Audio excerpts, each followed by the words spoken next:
Halo, kita belajar dengan tema penggenapan perjanjian keturunan yang keempat akan kembali. Kejadian 15 ayat 13 sampai 21 kita baca sama-sama. 3, 2, 1. Firman Tuhan kepada Abraham, ketahuilah dengan sesungguhnya bahwa keturunanmu akan menjadi orang asing dalam suatu negeri yang bukan kepunyaan mereka, dan bahwa mereka akan diperbudak dan dianiaya 400 tahun lamanya. Tetapi bangsa yang akan memperbudak mereka akan kuhukum, dan sesudah itu mereka akan keluar dengan membawa harta benda yang banyak. Tetapi engkau akan pergi kepada nenek moyangmu dengan sejahtera. Engkau akan dikuburkan pada waktu telah putih rambutmu. Tetapi keturunan yang keempat akan kembali ke sini, sebab sebelum itu keturunan orang Amor itu belum genap. Ketahuilah, ketika matahari telah terbenam dan hari menjadi gelap, maka kelihatanlah perapian yang berasap beserta bulu yang berapi lewat di antara potongan-potongan daging itu. Pada hari itulah Tuhan mengadakan perjanjian dengan Abraham serta berfirman, kepada keturunanmu lah kuberikan negeri ini, mulai dari sungai Mesir sampai ke sungai yang keras besar itu, sungai Efrat, yakni tanah orang Keni, orang Kenas, orang Kadmon, orang Het, orang Peris, orang Rafaim, orang Amori, orang Kanaan, orang Girgasi, dan orang Yebus itu. Amin. Di pusat dari segala perjanjian yang Allah buat, ada perjanjian yang dibuat dengan siapa? Dari Abraham, perjanjian dengan Abraham. Dan di pusat dari segala perjanjian yang Allah buat dengan Abraham, ada perjanjian apa? Pusat, perjanjian sulh.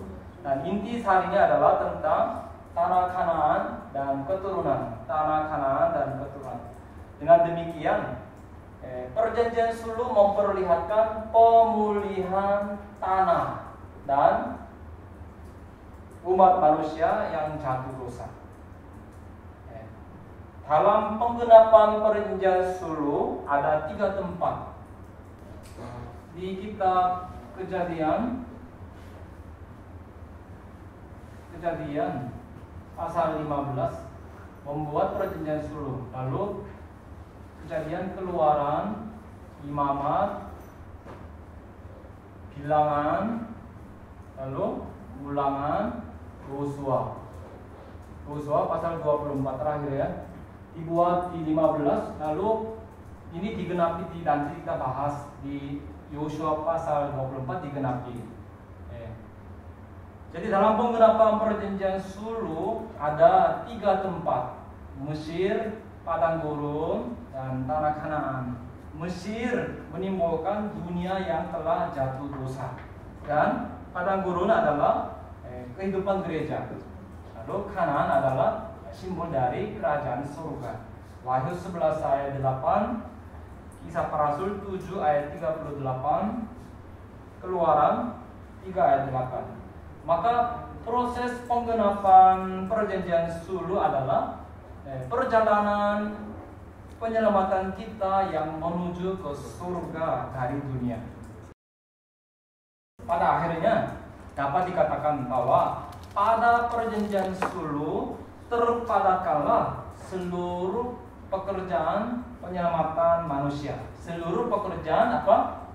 Penyelamatan manusia yang berpusat pada Yesus Kristus. Maka hari ini kita akan bahas akan keturunan yang keempat. Keturunan yang keempat yang adalah isi inti dari perjanjian sulh. Isi inti dari perjanjian sulh. Kejadian 15 ayat 16 dikatakan, tetapi keturunan yang keempat akan kembali ke sini. Keturunan yang keempat akan kembali ke sini. Perjanjian sulh itu intinya tanah akan diberikan kepada siapa? Keturunanmu, keturunan Abraham. Lalu mereka akan kembali menduduki lagi ke tanah Kanaan ini. Nah, perjanjian sulh ini juga merupakan perjanjian yang kedepannya pun masih akan digenapi sampai sempurna. Sekali lagi, perjanjian sulh ini kenapa penting bagi kita hari ini? Perjanjian sulh ini juga merupakan perjanjian yang kedepannya pun masih akan digenapi dengan sempurna. Kenapa kita bisa katakan seperti demikian? Karena pertama, karena tanah Kanaan belum digenapi dengan sempurna. Belum digenapi dengan sempurna. Contoh, di kemudian hari umat Israel ditawan kemana? Ke Babel. Jadi di tanah Kanaan mereka yang harus menduduki, tapi mereka dibawa semuanya.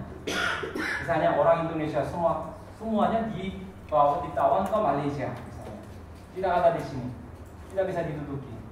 Maka masih akan digenapi dalam arti demikian.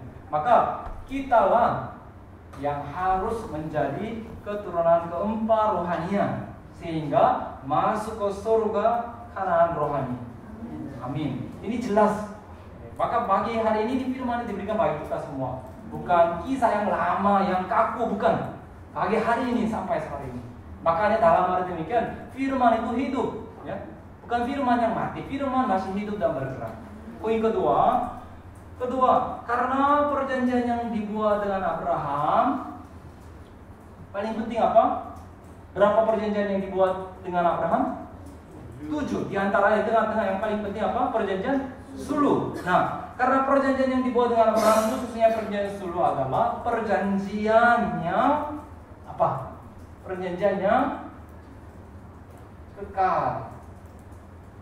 Mazmur 105 ayat 11. Mazmur 105 ayat 11 saya akan baca. Firman-Nya kepadamu akan kuberikan tanah Kanaan sebagai milik pusaka yang ditentukan bagimu. Kemudian ayat Indonesia ayat 10. Ayat 10. Diadakannya hal itu menjadi ketetapan bagi Yakub, menjadi perjanjian kekal bagi Israel. Ya. Ayat sebelumnya ayat 8, 9, 10 semua, ya. Kepada Abraham, Ishak, Yakub. Apa yang diwariskan?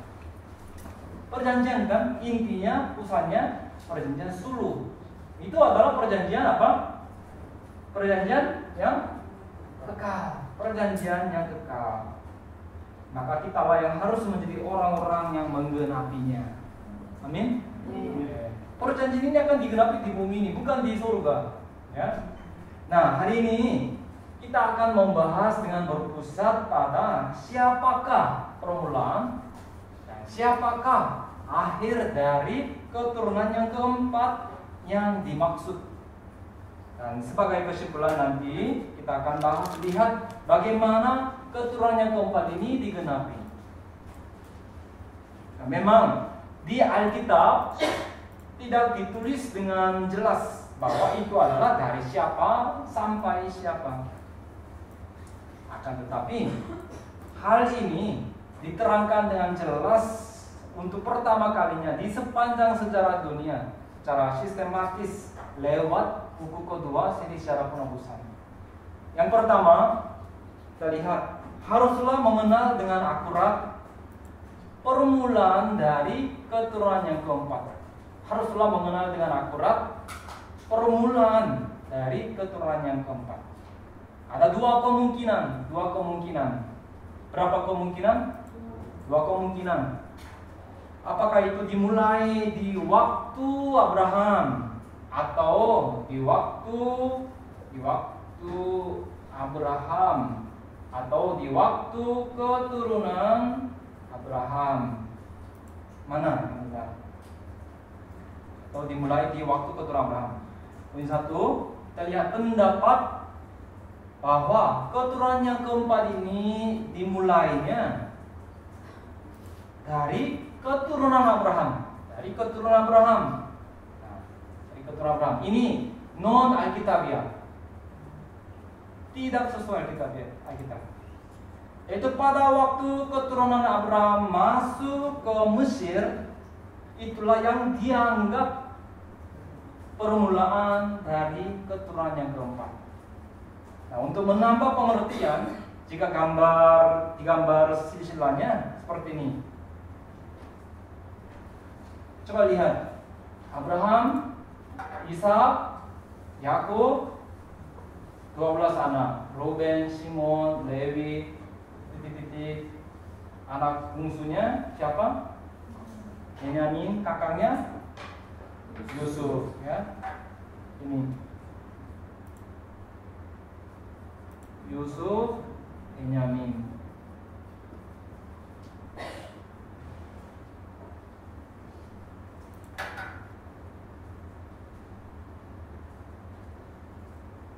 Di Kejadian 15 ayat 13 dikatakan bahwa keturunan Abraham akan menderita selama 400 tahun di negeri asing. Nah, tadi kita bacakan 4 tahun. Nah, 400 tahun ini dihitungnya saat 70 anggota keluarga. 70 anggota keluarga termasuk Yakub kan. 70 anggota keluarga saat ini masuk. Kemudian Haman sampai 70 anggota keluarga Yakub imeraj ke Mesir, tanah bangsa asing. Maka keturunan Abraham yang dimaksud itu dianggap dimulai dari ketika keluarga Yakub masuk ke Mesir. Dari sini bisa kita lihat dua tokoh sebagai patokan waktunya. Pertama, silsilah Musa tadi ini. Silsilah Musa. Keluaran 6 ayat 16. Keluaran 6 ayat 16, Indonesia 15. Dikatakan inilah nama anak-anak Lewi. Lewi menurut urutan kelahirannya Gerson. Lewi. Kita lihat Lewi. Kemudian anaknya kita lihat Kehat. Kehat. Kemudian ayat 18. Ayat Indonesia 17, anak-anak Kehat yaitu Amram, Yizhar, Hebron dan Uziel. Ayat 20, Amram mengambil Yokebed, ayah saudaranya, menjadi istrinya, dan perempuan ini melahirkan Harun, Musa baginya. Jadi Lewi siapa? Anaknya Kehat, Amram, Musa. Dari Lewi yang masuk ke Mesir sampai dengan Musa yang Exodus, total berapa generasi? Total berapa? 4 keturunan? 4 keturunan, benar. Jadi ya kan 1, 2, 3, 4. Jadi titik permulaan keturunan yang keempat dianggap saat mereka masuk ke Mesir. Nah, di saat itu kurun waktu 4 tahun dimulai. Kurun waktu 4 tahun ini karena kurang lebih bertepatan dengan keturunan yang keempat dari perjanjian Solo. Coba kita lihat. Lewi, Kehat, Amram, Musa. Berapa keturunan? 4 keturunan. Di tahun 1876 sebelum Masehi masuk ke Mesir. 70 anggota keluarga Yakub masuk ke Mesir. Lalu di zaman Musa 1446 sebelum Masehi Exodus. Pemimpinnya Musa. Lalu ini kurun waktu 430 tahun, pas harinya juga pas. Kita kata lebih atau kurang, pas. Keluaran 12:41. Nah, kemudian pemerintahan Yusuf diambil 30 tahun. Maka menderitanya 400 tahun menderitanya. Nah, jadi masalahnya dalam kurun waktu 4 tahun itu, apakah hanya berlalu 4 generasi saja? Dalam kurun waktu, kita lihat anjing 4 tahun sama 4 generasi. Dalam 400 tahun ini hanya 4 generasi saja yang berlalu. Biasanya satu generasi dianggap 25 sampai 30 tahun. Nah, kalau begitu, jika 4 generasi berarti kurun waktu hanya 100 sampai 120 tahun saja yang berlalu. Dengan kata lain, jika 4, kalau patokan ini 4 generasi berarti 100 sampai 120 tahun. Jika 400 tahun berarti seharusnya telah berlalu berapa tahun? Berapa generasi? 13 sampai 16 generasi. Ya, sama kan? Artinya sama kan? Jadi sehingga tidak benar untuk menyatakan bahwa dalam 400 tahun penderitaan ini hanya 4 generasi yang berlalu. Tidak benar untuk menyatakan bahwa dalam 400 tahun ini hanya 4 generasi saja yang berlalu. Tidak benar. Nah, lalu kita lihat tokoh patokan keduanya, Yosua. Silsilah Yosua. Tadi kalau lihat kurun waktu nyata dari Lewi sampai Musa, Lewi imam kan itu sampai ke kelahiran Musa. Sekarang itu di Keluaran 6 ya tadi, maka nyatanya itu lebih dari 4 generasi tadi, 13 sampai 16 generasi kan yang dihilangkan dari Lewi sampai Musa. Nah, ini dapat diketahui juga lewat silsilah Yosua. Yosua itu keturunan siapa? Tadi Lewi keturunannya Musa. Kalau Yosua ini kan penerus dari Musa. Yosua itu nenek moyangnya siapa? Dari antara 12 anak Yakub siapa? Yusuf. Keturunan Yusuf. Jadi ini bisa ketahuan lewat silsilah Efraim. 1 Tawarik pasal 7 ayat 20 sampai 27. Maka coba kita supaya lebih mudah mengerti, mari coba kita bandingkan silsilah Musa dengan silsilah Yosua.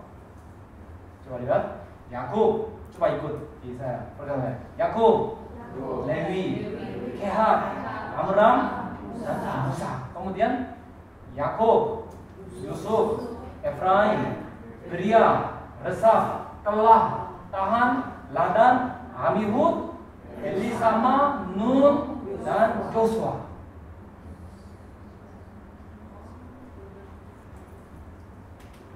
Lewi, Yusuf ini saudara kan sama zamannya. Kalau ini Musa, ini sama, ya kan?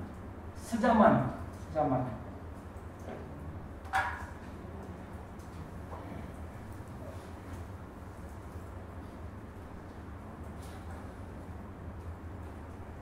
Jadi sekali lagi yang di sini Abraham, Ishak, Yakub. Kalau misalnya ini turunan Yakub, keluarannya di zaman ini 430 tahun. Karena Yusuf jadi mangku bumi selama 30 tahun itu tidak menderita, maka 400 tahun. Oke. Jadi Lewi dan Yusuf sejaman. Musa dan Yosua juga sejaman. Zaman yang sama, semasa. Jika 400 tahun dibagi 25 tahun, 25 tahun berapa generasi? 1 generasi. Jadi jika 400 tahun dibagi 25 tahun, dipotong-potongnya 25 tahun, 25 tahun, 25 tahun. Jadi maka menjadi sekitar berapa generasi? 13 generasi. Dapat kita ketahui bahwa silsilah Yosua itulah silsilah yang nyata. Silsilah nyata. Ya kan? Ini yang nyata. Ini memang hitungnya dari Yakub. Kalau ini kan Lewi. Bagaimanapun 11 ayat 12. Ini yang nyata. Nah, maka silsilah Musa dicatat dengan menghilangkan sekitar 7 generasi. Ya kan? 4 ditambah 7, 11 kan? 11. Dari hitung dari Yusuf. 1, 2, 3. Ya kan, di sini ada penghilangannya kurang lebih dari Kehat sampai Musa di sini ada banyak penghilangan. Nah, jadi berarti Yakub atau Lewi ya, Yakub ketika masuk ke Mesir bukanlah apa? Bukanlah permulaan dari 4 keturunan. Kalau misalnya Lewi masuk, berarti kan putranya 11 atau 12, 11 generasi sudah berlalu. Kan tadi dikatakan 4 keturunan akan kembali ke Kanaan. Kan tidak terjadi. Ini masih belum selesai. Kita harus terus bahas, baru jelas sekarang ya. Oke. Poin kedua. Tadi sampai sekarang kita lihat pendapat bahwa permulaan keturunan yang keempat adalah keturunan Abraham. Sekarang poin kedua, Ikuti ini ya. Pendapat bahwa keturunan keempat dimulai dari Abraham. Ya, kita akan bahas ini kan permulaan dari keturunan yang keempat. Yang siapa? Mulainya dari siapa? Nah, tadi bukannya keturunan Abraham, bukannya zaman Yakub hitungnya dari situ 1, 2, 3, tapi dari Abraham. Dari Abraham. Ini Alkitab ya. Ini Alkitab ya. Persoalan ini dapat kita lihat dari sudut pandang sintaksis. Dari sudut pandang apa? Dari sudut pandang sintaksis. Sintaksis adalah studi dan aturan-aturan dari hubungan kata-kata satu sama lainnya sebagai penyatuan gagasan dan sebagai apa? Bagian-bagian dari struktur kalimat dan studi dan ilmu bangun kalimat. Atau studi penghimpunan dan tautan timbal balik antara kata-kata, frasa-frasa, klausa-klausa dalam kalimat. Ini agak sulit. Singkat kata, gimana? Dicatatnya kan kita dicatat dengan Roh Kudus. Akibat penyebab kalimat ini susunannya seperti apa? Subjeknya, predikannya, objeknya seperti apa? Ini mempelajari, ya kan? Kita percaya kita dicatat dengan ilham Roh Kudus. Maka kita mempelajari hari ini juga. Kita melalui mempelajari hari ini kita bisa tahu, nafas perkataan Tuhan seperti apa. Ya. Yaitu kita menyelidiki dengan seksama struktur kalimat dari Kejadian 15 yang di dalamnya tercatat perjanjian sulh. Yaitu bagaimana Allah sedang mewahyukan isi dari perjanjian sulh. Dengan begitu kita akan membuktikan bahwa Abraham adalah permulaan dari keturunan keempat yang dimaksud. Ya, untuk memahami dengan akurat apa adanya ayat tersebut, kita haruslah melihat dengan akurat naskah aslinya. Ayat 13, firman Tuhan kepada Abraham. Coba lihat ayatnya. Firman Tuhan kepada Abraham, ketahuilah dengan sesungguhnya bahwa. Nah, sambil begitu, isi yang Allah wahyukan kepada Abraham adalah sebagai berikut ini. Bisa dibagi dua, yaitu ayat 13 dan 14. Lalu ayat 15 dan 16. Dibagi dua isi ya. Pertama ayat 13 dan 14, yaitu tentang nubuat tentang keturunan Abraham. Saya baca lagi ayat 13. Keturunanmu akan menjadi orang asing dalam suatu negeri yang bukan kepunyaan mereka, dan bahwa mereka akan diperbudak dan dianiaya 400 tahun lamanya. Ya, ayat 14, tetapi bangsa yang akan memperbudak mereka akan kuhukum, dan sesuai itu mereka akan keluar dengan membawa harta benda yang banyak. Di sini 400 tahun itu penderitaan dari siapa? Itu penderitaan yang akan dialami Israel, keturunan Abraham. Jelas kan di sini ayat 13, keturunanmu, keturunanmu. Kemudian mereka. Sekali lagi, mereka ini siapa? Bukan satu orang kan? Banyak. Itu keturunan Abraham. Nah, topik pembicaraan yang Allah terus katakan adalah tentang keturunan Abraham. Dan kurun waktu 4 tahun tersebut di mana keturunan akan menderita, itu dari kapan sampai kapan? Itu dimulai dari saat keturunan Abraham masuk ke Mesir. Titik waktu selesai 400 tahun tersebut adalah ketika umat Israel keluar dari Mesir. Itu seluruh proses dari permulaan perbudakan, perjalanan sampai keluar lagi dari Mesir. Nah, ini bicara tentang penderitaan yang akan diderita oleh keturunan Abraham. Nah, poin kedua, nubuat tentang pribadi Abraham. Nubuat tentang pribadi Abraham. Ayat 15 dan 16. Ayat 15 Tetapi engkau akan pergi kepada nenek moyangmu dengan sejahtera. Engkau akan dikuburkan pada waktu telah putih rambutmu. Lalu ayat 16. Tetapi keturunan yang keempat akan kembali ke sini, sebab sebelum itu keturunaan orang Amor itu belum genap. Nah, coba lihat dari sini. Ayat 15. Allah sedang berfirman tentang siapa? Tentang siapa? Abraham. Topik pembicaraan Allah berubah. Nah, ini yang penting, saudara. Fokusnya menjadi pribadi Abraham yang di saat itu sedang menerima wahyu dari Allah. Yaitu berbicara tentang panjang umur dari pribadi Abraham. Hei Abraham, kamu akan jadi panjang umur. Nah, setelah itu lanjut dari firman itu, apa yang Allah katakan? Tetapi keturunan yang keempat akan kembali ke sini, ayat 16. Naskah aslinya, dan keturunan yang keempat keturunanmu, yaitu keturunanmu ya, yakni keturunan Abraham yang di saat itu sedang menerima wahyu akan kembali. Kalau keturunan yang keempat kan belum tentu nanti, belum jelaskan mulai dari mana, tidak jelas. Tapi dalam konteks sekarang Tuhan tadi pembicaraannya topik tentang keturunan Abraham yang jauh. Sekarang kamu akan panjang umur, keturunanmu akan kembali ke sini. Ya. Jadi titik waktu kembali tersebut adalah keturunan keempat. Nah, jika kita rangkum lagi, Allah sedang berfirman seperti ini, mulai dari ayat 15. Hai Abraham, tadi kan 13-14 itu bicara tentang keturunanmu yang akan terbentuk 400 tahun kemudian, yang jauh ke depan. Nah, setelah itu sekarang balik lagi bicara tentang siapa? Abraham. Abraham kan, engkau akan panjang umur.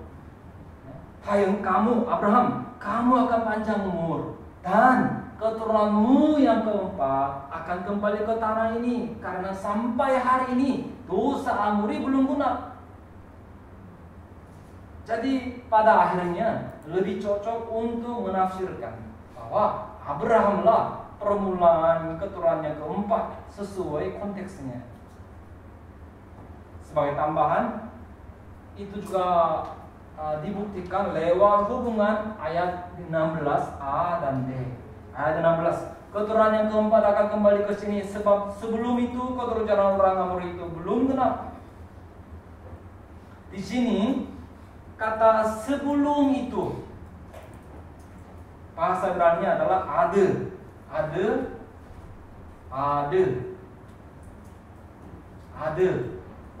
sampai, until.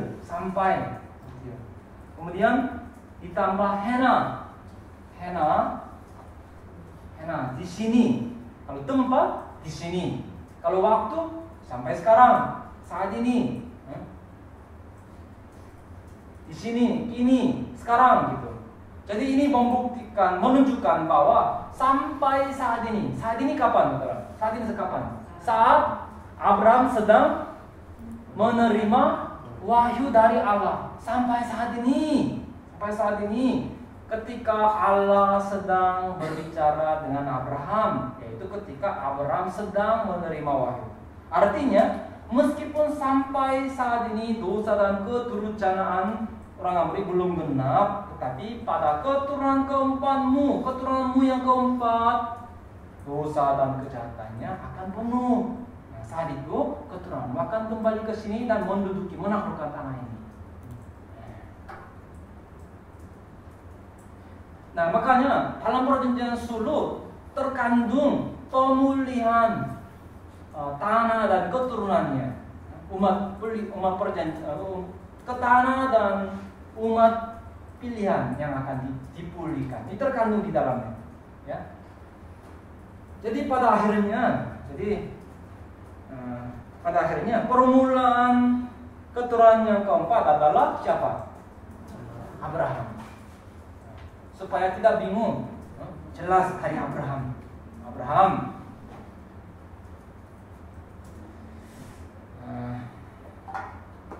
sampai di sini sesi. Terima kasih.